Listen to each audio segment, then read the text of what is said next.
This is Business Week. My guest this afternoon, Lola Egboh, Manager, West Africa for betsonmarkets.com. We're talking about fixed odds trading. Settlement, very critical issue in any trading system. What sort of settlements do you have in place to settle these trades? Because there are various platforms. I mean, do you use settlement banks, or how does it work? You open an account and basically your trades are settled?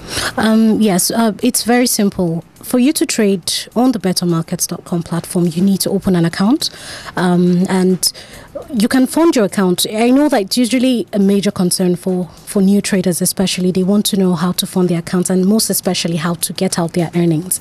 Earnings are usually settled in whichever way is more convenient for the traders, really. Yeah, do you go through a settlement bank? Well, not directly.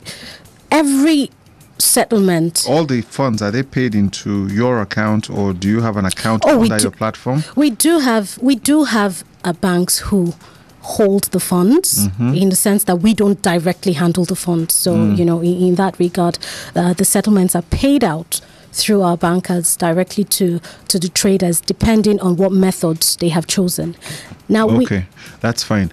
The issue now is the question about everybody believes the whole stock market is a big casino. We've seen the big investment banks bet against their clients, sell their clients' paper in one direction, and they bet the other direction. And now this is more available now on the retail space. So as an individual, you can do the retail. Technology has afforded that you can now do your own trades once you link up to a platform. Now people are beginning to look at this. Is this more like, where do you now draw the line between Las Vegas and Wall Street? Or is it now a blurred line? We get that question a lot. People say, isn't this more like gambling? And the answer to that really is that every kind of business or trading activity is in itself, a big gamble.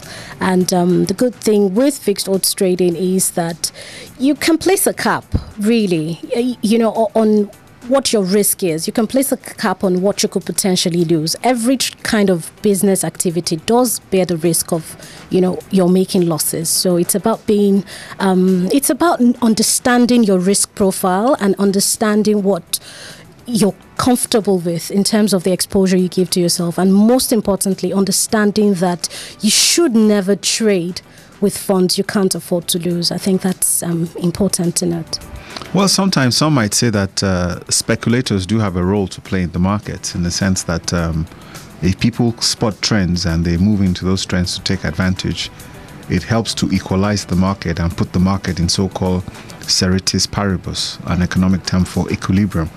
So with speculators in markets, you are able to achieve equilibrium in markets, and you don't have imperfections in markets. That's another argument for this sort of activity. How do you buy into that?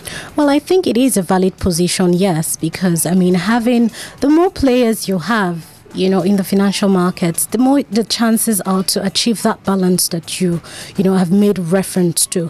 Whether, the powers that, platforms like ours bring into the mix is as, far-reaching as have been speculated is, another matter entirely.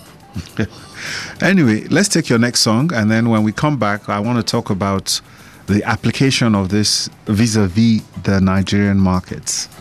Fantastic. For my next song, I'd love to listen to Bobby Brown's Every Little Step.